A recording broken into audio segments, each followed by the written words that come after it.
Question number 5, Dr Russell Norman. Thank you, Mr Speaker.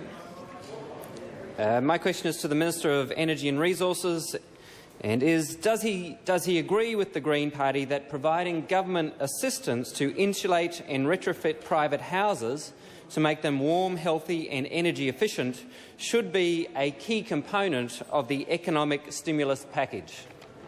Mr Speaker. The Honourable Gerry Brownlee. Generally, yes. Improving the insulation of a house by way of retrofit has a positive impact on the health of its occupants and can lead to energy efficiency. Dr Russell Norman. Thank you, Mr Speaker. To the Minister, can he then confirm that we now have genuine cross-party agreement on this Green Party initiative to make people's homes warm, dry and healthy? The Honourable Gerry Brownlee. Mr Speaker, to the member, it would seem that there is a degree of consensus in the House about this, but I would point out that the Labor Party, who now make a huge noise about this, failed miserably to fund a so-called billion-dollar program while they were in government. They talked about $1 billion, but it was just an illusion. There was no billion-dollar fund. Charles Chauvel. Thank you, Mr Speaker. To the Minister, has he read Section 223 of the Climate Change Response Act, Emissions Trading Amendment, in force on 26 September 2008? And if so, could he remind the House what it provides? The Honourable Gerry Brownlee. No, and I can't.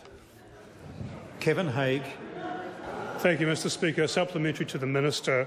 Can he confirm that there are around 200,000 Kiwi kids with asthma and a further 200,000 adults with chronic obstructive pulmonary disease, and that a great many of these stand to benefit substantially from the Green Party's proposals for a Green Homes Fund that will make their homes warm, dry and healthy? The Honourable Gerry Brownlee. Speaker, there's little doubt that there are far too many dwellings in New Zealand that are under-insulated. Best estimates are that the figure approaches some 900,000 residences, and it's further estimated that about 200,000 of those are very, very poorly insulated and generally are occupied by people who are on lower incomes. So there's no doubt about it that the ECA program that exists now is doing a good job in trying to lift the insulation values in those homes, because the evidence is overwhelming that when people are in warm homes, they are healthier. That's right. Kevin Haig. Thank you, Mr Speaker.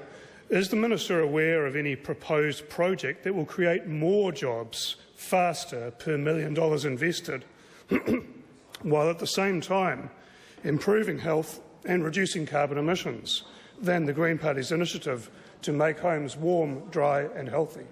The Honourable Gerry Brownlee. Mr Speaker, I'm aware that after the Jobs Summit, the Prime Minister made it clear that he was particularly keen to investigate some energy efficiency projects around home insulation. He has further asked me to instruct officials from ECA and the MED to provide advice to the government on how that may be given effect. Dr Russell Norman. Thank you, Mr Speaker. Can he confirm that this kind of Green New Deal investment is exactly what the World Economic Forum is calling for when they say, quote, "The international community faces the twin challenges of dealing with the most serious global economic crisis since the 30s and negotiating an ambitious agreement on climate change. We suggest that the two agendas can and should be designed to be mutually reinforcing." End of quote. The Honourable Gerry Brownlee. Mr Speaker, what I do know is that the Prime Minister has said, and I quote, one of the aspects that is intriguing about the insulation of homes is that it is scalable across the country. You've got a situation where there's a workforce ready to do it because the construction industry is in slowdown. You do get the health benefits and consequential social benefits. You get some energy savings, which of course has a flow-on for environmental benefit as well. Charles Chauvel. Thank you, Mr Speaker. To the Minister, which of the following statements is correct? 1. The last Labor-led government legislated, via Section 223 of the Climate Change Response Amendment Act, to provide for a $1 billion home insulation fund. Or 2. The legislation was enacted by Parliament in September after the time it could be included in the 2008 budget and after the deadline for mention in the pre-election fiscal update, or 3, the government has misleadingly and persistently claimed that Labor's program for insulation retrofits was unbudgeted and therefore cut, or 4, all of the above. The Honourable Gerry Brownlee. There is, The Honourable Gerry Brownlee. Mr Speaker, there is nothing misleading about the claim that Labor failed to fund their billion-dollar promise to New Zealanders. That's just a fact. And what's worse, you had the Finance Minister and the then Energy Minister trying to spend the money twice. The Finance Minister and the Energy Minister said any windfall profits from SOEs would go into new renewable generation. But everybody else in their party seemed to believe that there was going to be a big pot of cash available for insulation. There was no cash, and as much as they might legislate, until there is cash, nothing happens. And under Labor, nothing happened. Charles Chauvel. Point of order, Mr Speaker. Point of order, Charles Chauvel. I seek leave to table 2 documents. One, for the Minister's benefit, is section 223 of the amendment, so he can read it. Leave is sought to table that document. Is there any objection?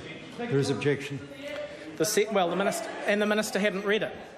The second document is a statement reporting comments by Dr Nick Smith that the insulation fund had not been provided for and was therefore cut. Can I see clarification? Yes, it's from the press dated 8 January This is a New 2009. Zealand press statement? Yes, sir. Can I appeal to members not to waste the House's time? I seek leave. Is there any objection to that being tabled? There is.